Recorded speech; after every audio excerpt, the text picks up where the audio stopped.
Welcome to Five or Flop, a podcast for the best and worst historical fiction has to offer. I'm your host, Erin. And I'm Grace, and each week we'll be reading a different historical fiction book to see if they're a five or a flop. Our theme for this season is family and friends, so this is going to be some more recommendations coming from our family and friends. And Grace, do you want to introduce the book? Of course, this week we are reading The Island of Sea Women by Lisa C., recommended by my great friend, Kate Weis. And what's actually especially fun about this is as we get to the end of the season, each Grace and I recommend a book for an episode, and this was almost my pick. Yes, so Kate, you have won Erin over to your good side. Kate is not here with us today, but don't worry, she did leave us with a little bit of a note that we can read later, just like Riley did for Poisonwood Bible. And may I just say, Kate has always been on my good side. I've always been a fan of Kate, so... Even better. Even more so. But yes, Island of the Sea Women did make my short list of book picks for myself that are all recurring pod authors. So I will be excited to talk about that when the time comes. Yes. So now you all can spend the next, 10 episodes or whatever, trying to guess which recurring pod author Erin picked. Exactly. And then we'll have a big reveal. Or you can also check the Storygraph reading challenge. But anyway, what's new with you?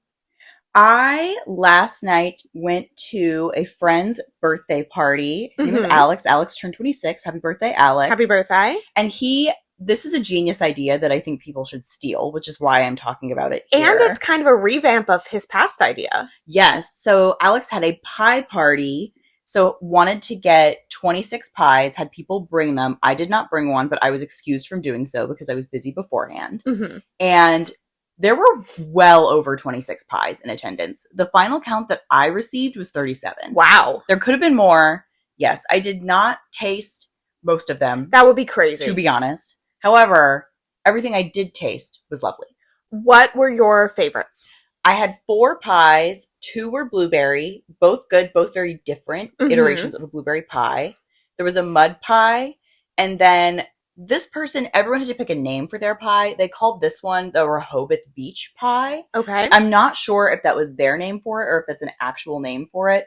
But it was basically like a key lime pie, but it also was lemon, like lemon and lime. Ooh. So that was good for me with some meringue, whipped meringue on top. That seems like it might actually be like a regional thing. It might. Just based on how you're describing it. Yeah. So not to tread on any Rehoboth Beach toes. This is actually a revamp of Alex's previous party because before he had done a soup party, I believe 2 years ago. Yes. Was that for his birthday or was that just for an occasion? Because I remember the soup party. I think that was his birthday. I could not make either year of these events. Okay. The soup party was very iconic. I actually forgot about it until you said it just now. But I very much enjoyed the soup party.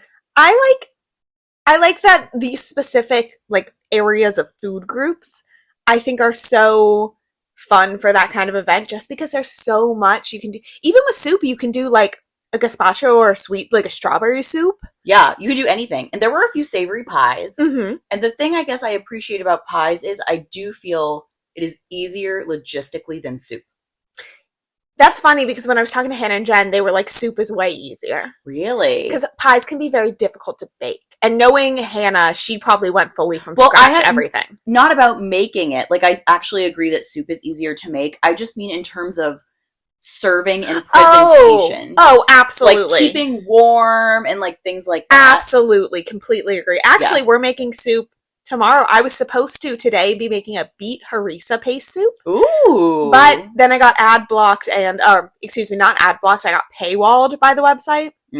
So instead we're making tomato soup tomorrow. Okay. Well, that's a classic for a reason. Yes. What about you? What have you been up to?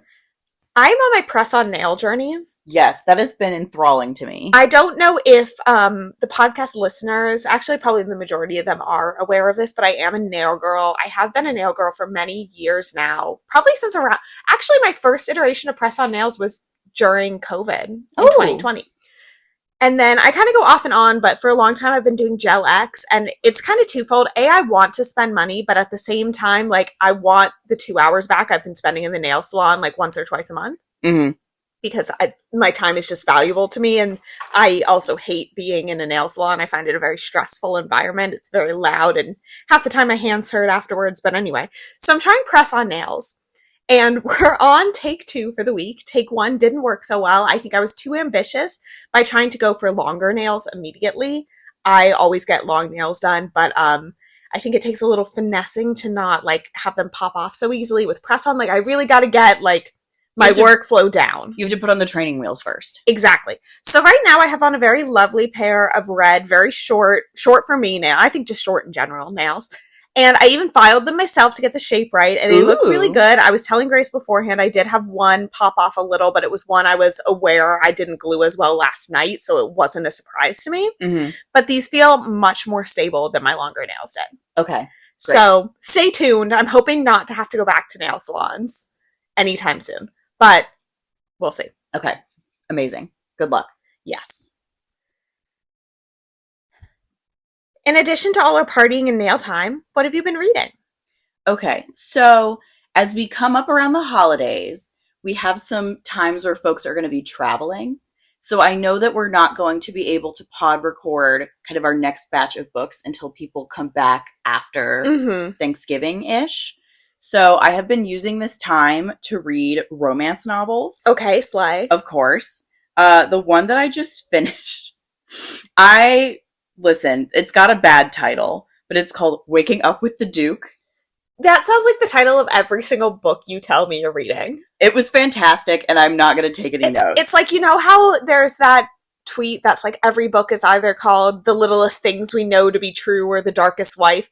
Every title of every romance book Grace reads is some variation of Waking Up with the Duke. Yeah. Well, let me tell you, it's, what's it called? SEO? Keyword search? Yeah, search engine optimization. You've got to write about dukes. If you're going to be writing a historical romance, he has to be a duke. And why Duke? Like, of all the titles? Because I think, this is what I think. If you're a prince, if you marry a prince, that's a lot of responsibility that you are inheriting. The next highest rank after that is a duke. Oh, and you don't have to do it. And much. Duchesses don't really have to do anything. Yeah, that's fair. And I feel like it's a bit more common. I mean, not super common. There's not like a lot of dukes, but there's certainly more dukes than princes. It's more of a realistic situation. Yeah. It just doesn't have the same punch if you're like an earl or a viscount, you know? Yeah. Viscount's too clumsy of a title. It's a little long. But yeah, anyway. I will go home after this and take a bath and probably read another romance novel. Okay, love that for you. What about you? I'm very excited to see what you have to say here. Okay, so this harkens back to several conversations we've had on the pod this season. Yes. I think most important place to start is, as we know, I am on hold for Sunrise on the Reaping still. Still? And definitely before I'm going to get it off hold before the movie's out of theaters, so I'm not worried. Okay. Anyways. So this kind of has whet my appetite again for, YA dystopian. Nostalgia. And at the same time, you had just read that book by Ali Condi, the really bad one. Yes, the terrible adult thriller that no one should read. So this really came on the heels of me texting Grace saying I should single-handedly revive writing the YA dystopian genre. And then, probably like a day later, asking what audiobook I should get next. So now I'm listening to the Match series by Ali Condi. If anyone remembers that one, it's a beautiful cover of the girl in the pretty dress in a bubble. Because the bubble represents... society. They literally call it the society. I forgot about that. And they match you with someone to marry based on, like, I don't fucking know what the guidelines are. But for a second, she sees someone else flash on the screen who's her true match. But he's something called something with an A. It's like, it's not anomaly. I don't know. Who cares? I don't know. So they can't be matched together. It's so bad. This is the first, I don't know if I gave it a 1.5 or a 2-star on Storygot, somewhere in that range. Terrible. First low rating book I've finished and not DNF because I am enjoying it. Yeah. Oh, yeah. In a long time. So now I'm on the second one. I'm like I started that at the tail end of my last commute home from work. So I'm like maybe like 20, 40 minutes into it. So really not that far. Mm-hmm. Unfortunately, it seems worse, I fear. It's only 3 books. I'm going to do all of them. I am just so in awe of the Match series because there's 3 of them. And I have never read a series or trilogy or whatever where every single book is so completely unrelated to the book that came before. Oh, yeah. They just you could read them in any order. Well, all the plot points, none of the plot points in the new ones are foreshadowed in the old ones, that really. is untrue. The first one, so spoiler for this book that came out, who knows, however, that I'm also shocked there's not a movie of, because I really think there'd be a very low budget, like Divergent movie of this. Anyways, even lower budget than Divergent. Which they didn't even finish. Exactly. The guy who is like, she starts with an A, whatever, he gets like sent to be a soldier battling, and she leaves to find him. So it does pick up there. Okay, but like, still. Yeah, it does not flow thematically. No. Oh, absolutely not. Oh, and she's also willing to throw away her entire life for the Do Not Go Gentle into That Dark Night poem, which is the only thing I remember about reading it. Yeah. And that's not even like a niche poem. No. That's a poem that we know. Exactly. Well, they're only allowed to have 100 poems that exist in society. Of course, you're right, actually. If they've been censored, then they're probably like, wow, this is such a bitchin' poem. All right, well, you know what else is pretty bitchin'? Island of the Sea Women. Exactly. Shall I get into the synopsis? Yes, please. Mija and Young-suk, two girls living on the Korean island of Jeju, are best friends, already very Lisa C, are best friends that come in very different backgrounds. When they're old enough, they begin working in the sea with their village's all-female diving collective, led by Young-suk's mother.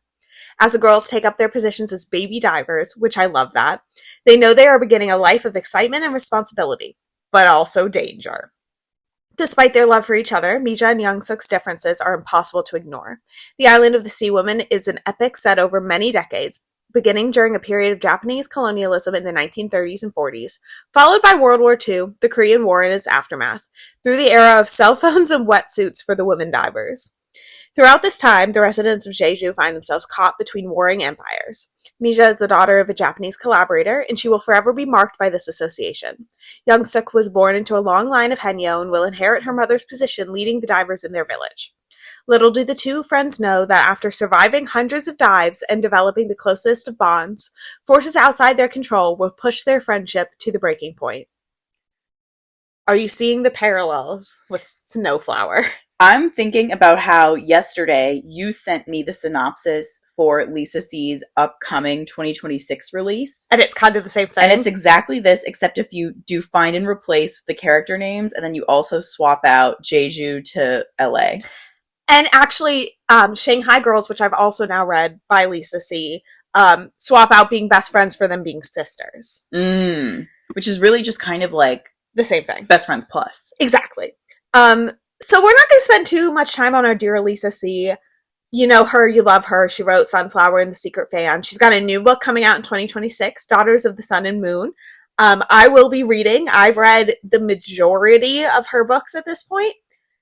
She does this whole best friend conflict thing really, really well.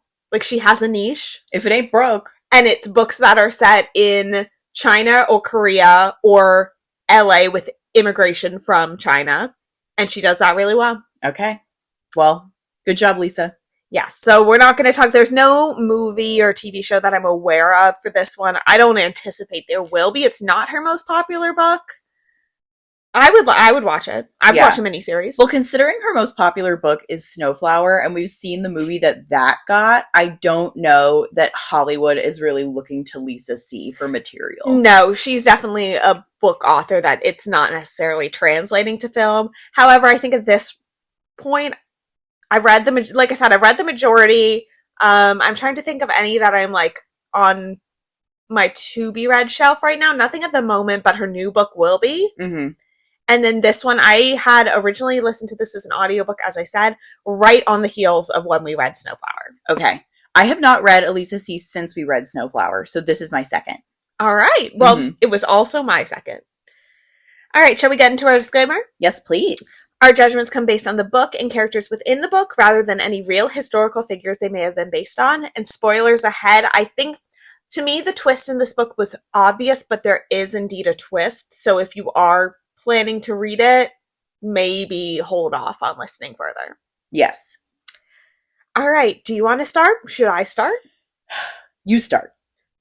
Well, Lisa C., you've done it again. I loved this book. I loved it the first time. I loved it this time. I thought it went It went quickly for me, both audiobook and physical copy, which is not always the case. Mm-hmm.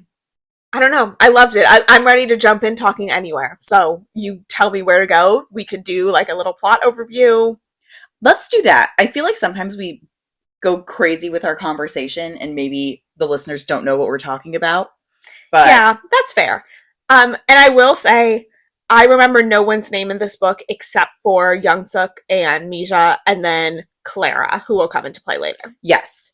So I'm just going to be describing them as husbands, siblings, children, etc. And I think that's fine. Yeah. Because really this story is about Young Suk and, I was going to say and Misha, but really it's kind of about Young Suk. Exactly. So they start out as young girls. They become close friends. Misha's kind of the outcast in society because she is born of Japanese collaborators, but then lives with her really abusive aunt and uncle. So she is an orphan, but everyone knew that when her father was alive that he was a collaborator. Yeah. And so kind of Young Suk's mother takes her in. She starts training to dive with them. On their first ever dive, tragedy immediately strikes. Before I even get into that, let's talk about the divers a little bit in general. I think that's an important setup. This is the hook for the book, really. I think it's the thing that makes it interesting. It's what makes someone just picking it up in the library or in a bookstore want to read it, to learn about this culture of diving on Jeju. It's like this special thing where a Snowflower and the Secret Fan, which I'm sure we'll make a ton of comparisons to, had the secret language that the women would write in. Yes. It's like, I also think most of Lisa C's books also have like a hook or like a specific cultural niche, and I do appreciate that. Yeah. So the Haenyeo still are women divers on the island of Jeju, which is off the coast of Korea. And this is pretty much a matriarchal society. It's kind of the inverse of every other book we've read set in any other time period, where it's like the women are like, oh, those foolish men, leave them to take care of the children all day. They just want to sit around and talk about philosophy, which was very funny to me. Mm-hmm. So the women start training at a young age to go into the ocean and dive and gather, seafood, seaweed, both for consumption by their families and then also to sell. And then there's also periods under different rulers where they're taxed a certain amount of their harvest. Yes. So when they're young, they start diving. And as I said, tragedy immediately strikes. There's one girl who's kind of training Young Suk, and she has an octopus suffocate her. And it's really awful right away. And she survives, but she has a lot of brain damage from lack of oxygen. Yes. And jumping ahead, this winds up being Young Suk's sister-in-law. Yes. So they start diving. Also pretty soon after, tragedy strikes again. Young Suk's mother dies, so she's kind of seen as like a bad luck charm almost. Because she was there both times. Yes, because... And the mother dying, I want to add, that came out of nowhere. Oh, yeah. I was shocked when that happened. I thought the mother was going to be a character for the whole book. And I think that worked really well, because this is the kind of like, I don't think career path is the right word, but career path lifestyle where those kind of tragedies would just happen out of nowhere. Yeah. So basically the mother's, as she's going to harvest some sort of creature, one of the straps on her gear gets caught under something and she can't get to a knife fast enough to cut it loose. And Young Suk is still like 11 years old, is incapable of helping in that matter of time. Yeah. And it's very sad. It's very sad. So then we start to age with the girls a bit. What shocked me both times reading is that the Haenyeo would go on like diving excursions to Russia. Yes. They would go to the Soviet Union in like the winter to dive for sea creatures. And it's insane. Like the temperatures they're diving in is just absolutely insane. Yeah. So they're in Russia for a bit, and then they start getting older, and they get married. And Misha marries this really awful man who's also a collaborator. And Young Suk marries this boy from her village. She's obviously, as I mentioned, the sibling of the girl in the first tragedy. Yes. So she's known him a long time. He's a teacher. So they kind of go on their separate paths. They each have some kids. And then we start to see a lot of political activism because it's still under, how the book kicks off, they're still under Japanese colonialism. There's kind of the wartime period where it's then transitioning to U.S. oversight. Mm-hmm. So at first, everyone on Jeju is like, oh, thank God, like, they're not going to be as bad as the Japanese, except they're worse. And there starts to be really terrible, like, crushings of uprisings, and, people are protesting, and the government, backed by the US, starts to crack down. And then we get to this really horrific point, which is kind of the linchpin of the novel. I think it's called today the April 3rd incident. Yes. Or April 3rd massacre, either. Yeah, because incident is putting it kind of lightly. And this jumps into historical accuracy just for a minute, but that massacre did last over a year. So it's cited as April 3rd because that was the day that really, like, triggered the events, but it was not a day. So essentially and I'm going to skim over this because we'll get to it in historical accuracy. People are protesting. The government, the military, and police really, really crack down. And we see in one scene, everyone in the village is rounded up. Mija is there visiting, so she kind of gets sorted with Young-suk's family. And they just start killing everyone. I mean, and just back to back, and I don't even know what order this happens in. So Young-suk's disabled sister-in-law, the officers, like, strip her and are making threats to rape her. They are trying to get Mija's husband, so her brother, to rape her also. When he refuses, they shoot him in the head. Then at one point, one of their sons runs up to the father. They grab him by the leg, throw him into a wall, and he dies. And then they cut off the sister-in-law's breasts and kill her. Mm-hmm. And it's just horrific. And this is where we got into the demise of Young-suk's and Mija's friendship. Which, do you want to go into that? Yes. So because Mija's husband is a collaborator, he is exempted from all of this, essentially. When they have this big crowd of people, they call forward all the people that collaborate to excuse them and to send them away safely. And Young-suk says, please take my children. And Mija says, I can't do that because they know that I only have one child. And Young-suk holds that against her for the rest of her life, that she's like, you did not try to help me. And I think there's another component where Mija also makes a comment of, like, let me check with my husband. Yes. And she's like, what the hell do you mean, let you check with your husband? Like, my kids you've already seen one of my children died. And this is something where, and I mean, we'll talk about this more, but honestly, I don't know if either of them are in the wrong. Like, I get where Misha's coming from. I get she has to protect her own child, and I understand that, and I understand her gut reaction. But also, if I was Young-suk, like, yeah, I would never forgive you for that either. Yeah, this is the stickiest part of the book for me. I enjoyed it. I did not enjoy it as much as Snowflower. Mm-hmm. This part of it and this conflict, I never felt like I adequately understood. Okay. It did not seem to me like, it didn't seem to me like Young-suk was asking for something that was possible. I don't blame her. Like, of course she's going to try and do anything.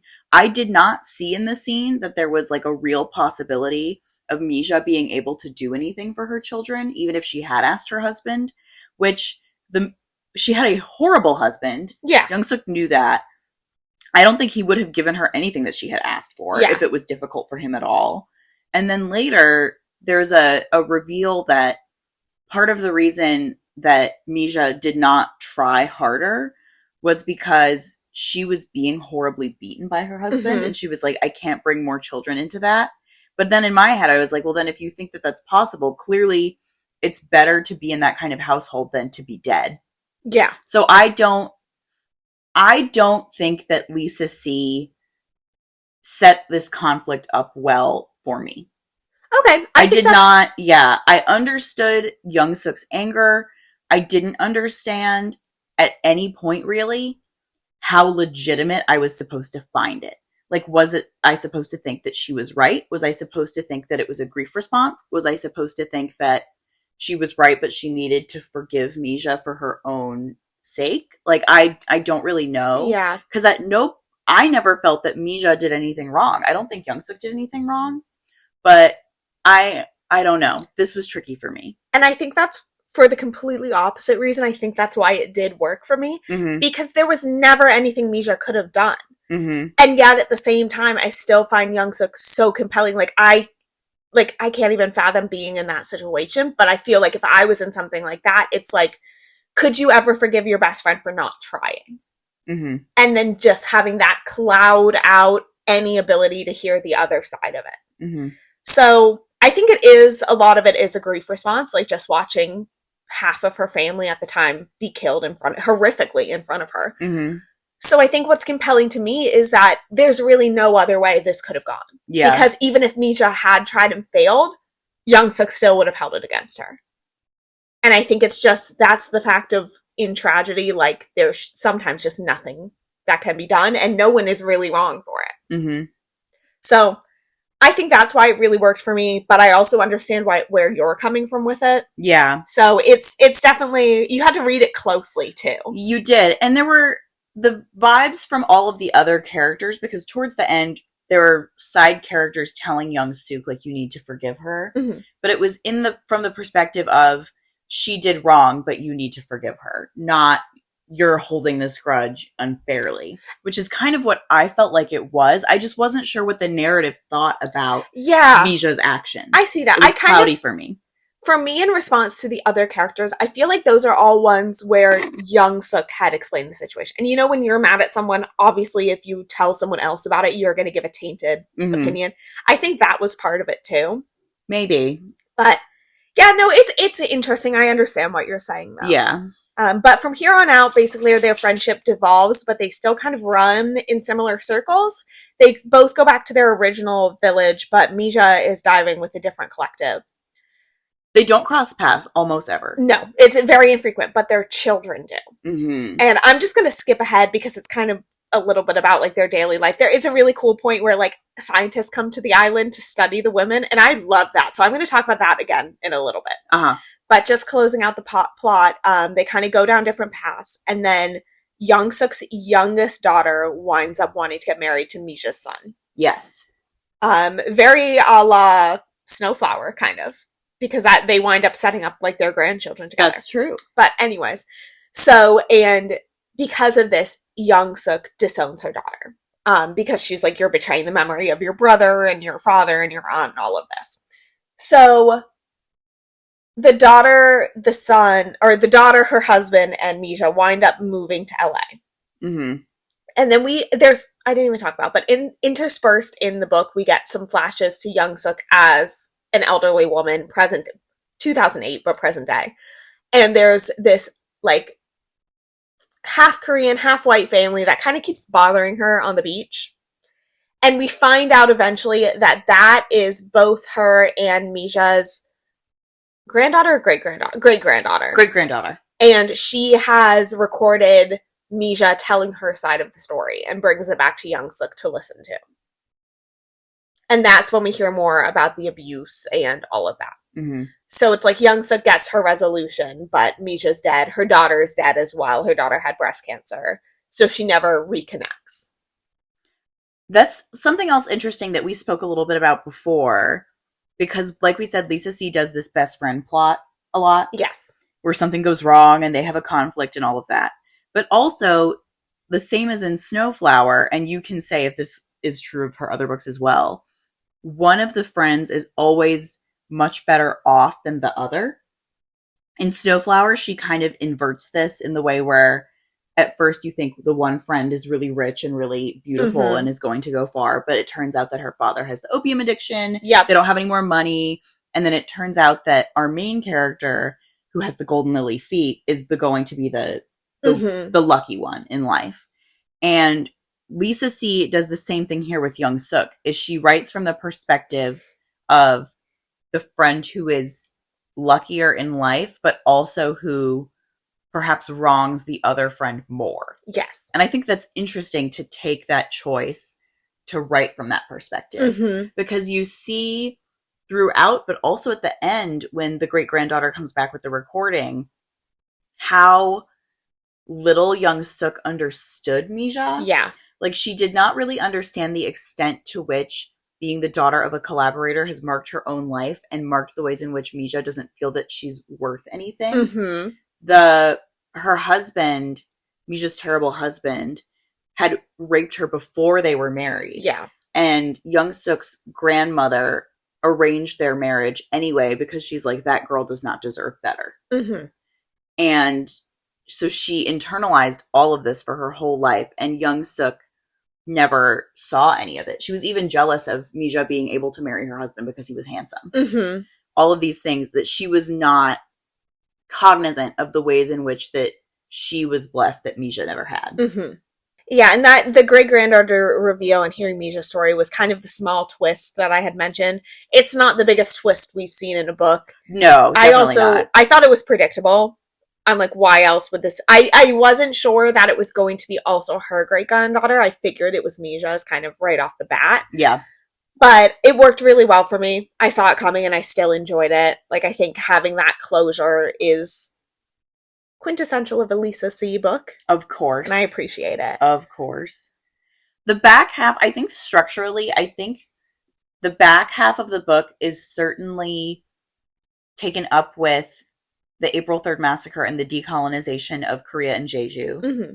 And the beginning half of the book kind of introduces you to the concept of the Haenyeo. Yes. Did I say it right? Haenyeo.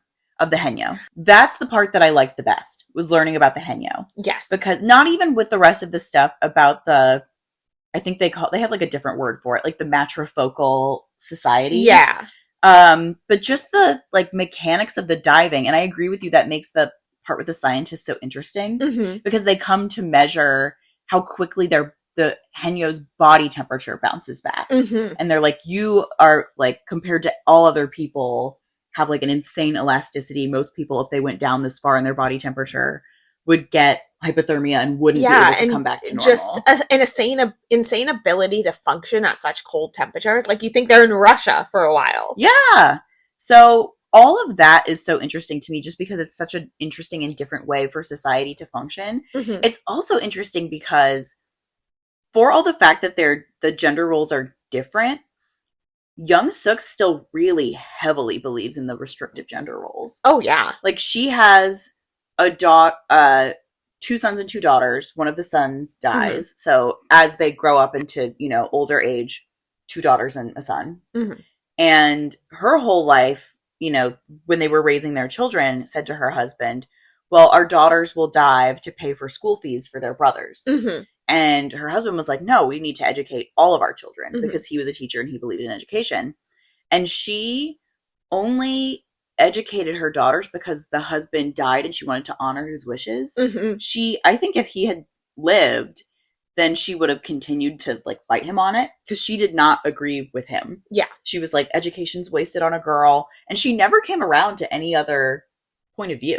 No, even when her youngest daughter, the one who marries Misha's son, was really smart, like getting all these academic scholarships. She was like helping the scientists when they were there. She really never shakes that point of view. No, and it's interesting to have that be touched on and not like a lesson learned. And I'm not saying we needed it, because the book already has enough stuff going on in it. We definitely didn't. But it was interesting to see, again, our main character has that lens on things. And I liked Young Suk as a main character because she was stubborn like that. Her mm-hmm. perspectives didn't really change a lot, and I think that informed so much of the situation with Mija. Yeah. Yeah. I don't know. I liked this one. A lot of it was the setting. It's something that's very little known. Obviously, the island of Jeju is, not a big island. It is not something I had really heard about before this. The second time going in, obviously, I knew everything because I'd read the book. Mm-hmm. And I did a little research after the first time I had read it, so I was a bit more educated. But it's a very little known segment of history to me. Not just the island of Jeju, but also that period post-Japanese colonialism, pre-Korean War. Mm-hmm. Is a very little known period in Korean history to me. So I was excited to continue learning more about it. I concur. I'm always glad that I know about things like this, even though that April 3rd portion of the book was frankly extremely difficult to read, and yes. I didn't enjoy it at all. But I didn't know about Jeju at all. I didn't know about the Haenyeo. Mm-hmm. And I'm very, very glad to know, because it's all important and also fascinating. And that's something I really like about Lisa C. It's like all of the books I've read from her focus on something completely different that I don't really have a good understanding of. And you can just tell she puts so much into the research of it all that I really appreciate it. Mm-hmm. I agree. One last thing before I think we're ready to get to historical accuracy. Did you know there's a Haenyeo-inspired restaurant in Brooklyn that we now have to go to? What do they serve? Like, how is it? Seafood. Okay, I think it's just like seafood and like themed. I don't know. It's a Korean chef, and when I punch in Haenyeo into Google, it was the second link that came up. okay. Okay, let me I pull it need up more again. information. Haenyeo. It's called Haenyeo Restaurant. Okay, good. Inspired by her favorite and traditional dishes. Is named for the legendary female divers holding their breath for 2 to 3 minutes, diving to depths of 30 to 40 feet. Um, it's Korean home cooking, lots of fresh foods, seafood, all of that. So, Okay. we have to go. It's not the Haenyeo harvesting for the restaurant, but I imagine not. Brooklyn's pretty far from Jeju. that'd be crazy. Hang on, I'm looking it up now. Okay, it's a little on the pricier side, but like not crazy. But also Save it's up. not like they have hot pot. They have like actually it's not a lot of seafood on the menu. Okay. We should go. Okay. Well, I'm happy to do that also. I'm there. Count me in. All right. Before we move on to historical accuracy, should I read our note from Kate? Oh, yes, please. Howdy, Kate here, performed by Grace. She wrote that in, so I'm saying it as written. I couldn't make it to record the pod for this episode, so here's a little about why I chose this book for Grace and Erin to read this season. First, you should know that I don't even read a lot of historical fiction, so to conjure a title was a challenge. I hadn't read this book at the time that I suggested it, but it was up next on my TBR, and it was about a topic that I didn't even know existed prior to hearing about it. Haenyeo, or women freedivers who live in Jeju, the province of South Korea.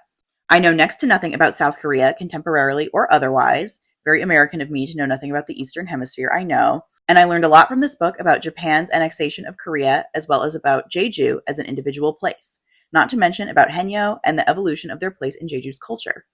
Even though, no spoilers, I can already see that Grace gave this 4 stars on Storygraph.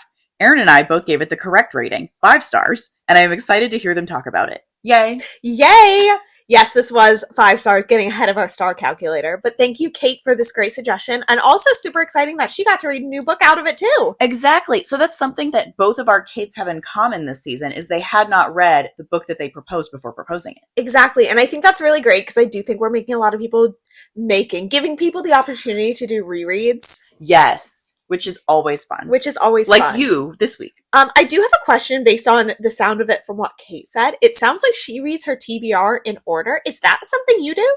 No.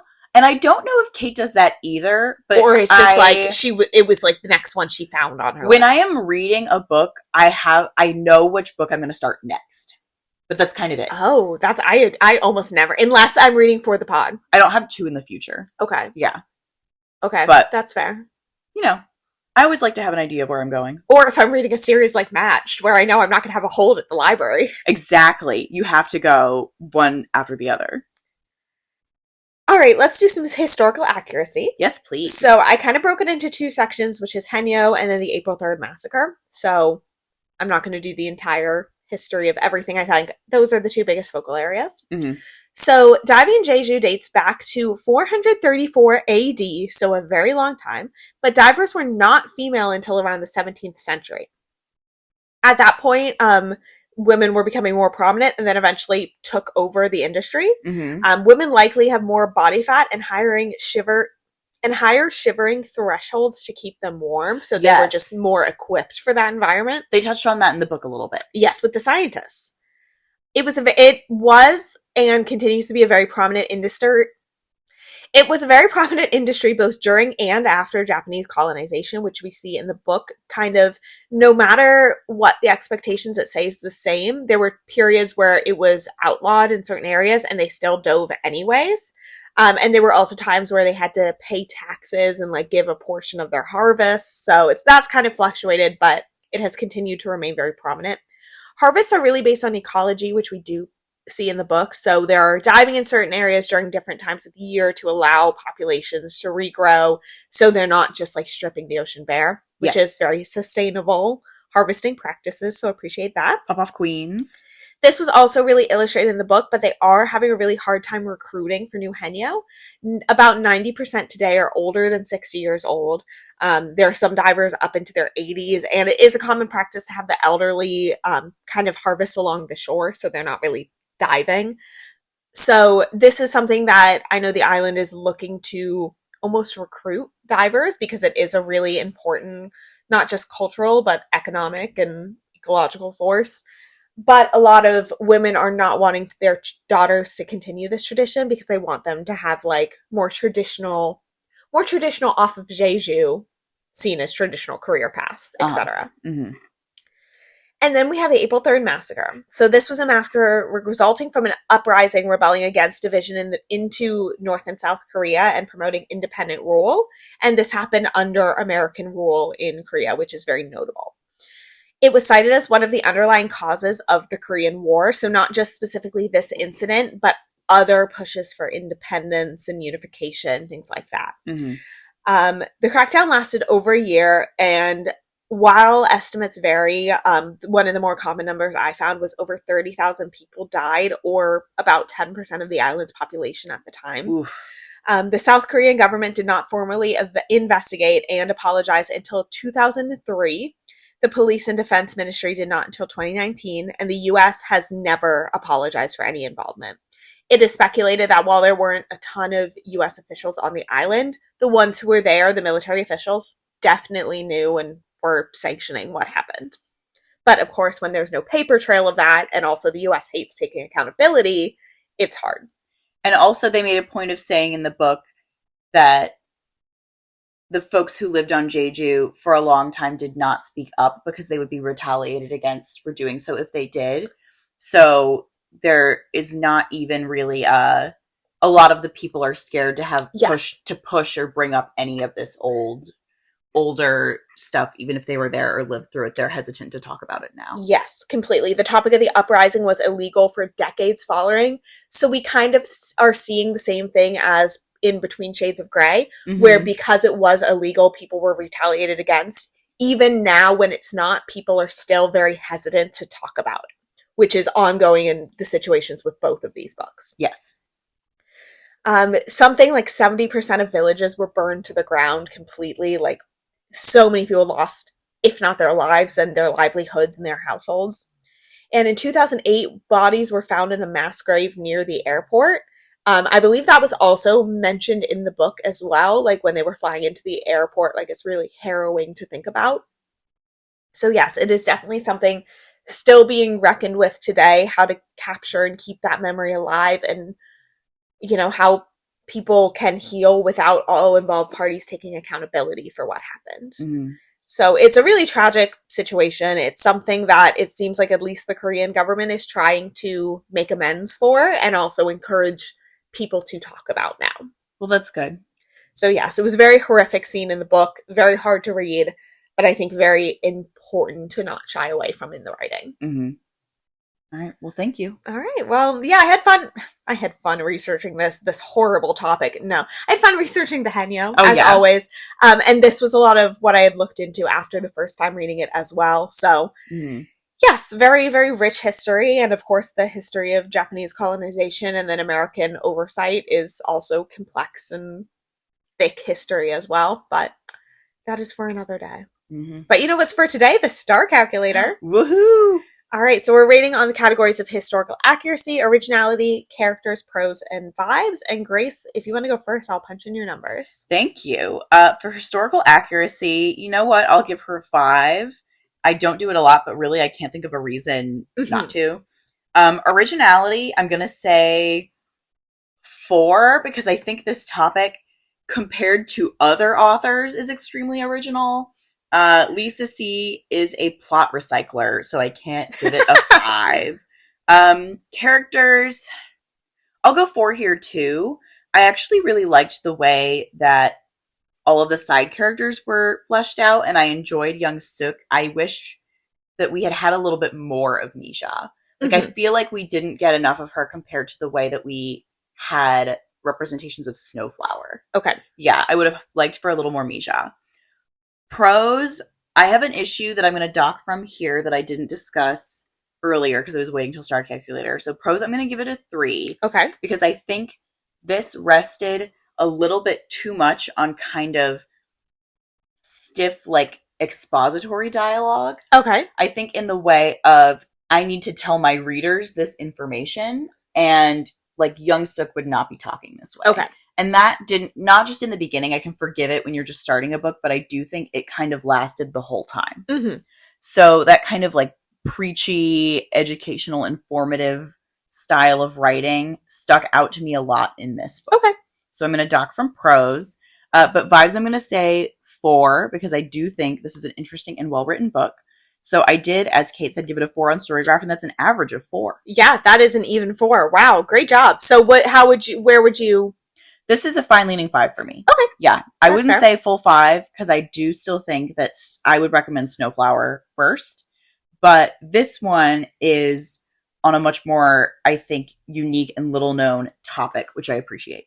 Maybe I liked this one better than Snowflower because there wasn't any foot binding. And you were just like, no, on all the foot binding. God, in so many of Lisa C's books, there's some kind of, whether it's a girl getting her feet bound or an older woman being tortured with her feet, there's just always some kind of something. Yeah, not in this one, though. Not in this one, and I appreciated that. Historical accuracy, a 5. I agree with you. I also, like, if you give it a 5, I feel like I should give it a 5, too. Probably. Originality, I wasn't going to give it a 4, but after you said what you said, I'm going to give it a 4. It did have a lot of overlaps with the friend betrayal. But that's fine. There was also, and I'm not docking against Island of the Sea Women for this, but it also does seem like there are more and more forms of media about the Henya, whether it is Good. TV shows or also documentaries and docuseries. So I'm not docking that against originality here. No, yeah. But I think it's great, and I would be interested in reading more. I would love to watch a documentary. I think that'd be super cool. Fantastic. Characters, I'm going to give it a 5 because I thought the characters were really great here. I especially liked Young Suk because she was so stubborn and unchanging in her ways. And it's also like, yes, I don't think she was correct in holding everything against Misha, but at the same time, like, as a mother, would she do anything else? Yeah. So, yeah. Prose, I disagree with you. I didn't have a problem. That was a 5. And vibes was a 5 for me. It's hard. I always try to compare if I happen to have a book where I do audio and read it physically. Mm-mm. I really enjoyed it both formats. I don't think either. Honestly, maybe the audiobook was a little more caught off guard because just like I was on the metro when it got to the massacre incident. Yeah. And I was just like, oh my God. Yeah. So, but that was also, I probably would have had that same reaction reading it for the first time. Yeah. So that's a 4.8. So this is a 5 for me. I think almost every Lisa C book I've read, I've given a 5 or 4 and above rating. Uh-huh. So I love her books.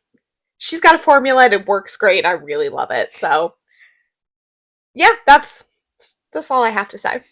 Well, do you want to tell our listeners what we'll be reading 2 weeks from now? So we do have 2 weeks of break as the holidays are approaching. I hope you're spending that time seeing Hamnet in theaters and giving Maggie O'Farrell her coin. You better. But when we're back, we'll be reading Brazil Maru by Karente Yamashita, and hopefully Santiago will be here to join us if he'll have finished. Anyway, so we are excited to see you back in 2 weeks into the new year. Mm-hmm. Happy 2026. But in the meantime, if you miss us, you can follow us on social media. Our Instagram, Twitter, and TikTok are _flop_pod. And of course, don't forget to follow our Storygraph reading challenge to be reading along with us into the new year. We need to make Santiago make a Storygraph to join the reading challenge. Exactly, because we still need to get our numbers up. Exactly. And if you have a suggestion for what we should be reading, make sure to fill out the recommendation form in our bio or shoot us an email, fiveorfloppodcast@gmail.com. And in the meantime, happy reading! Bye!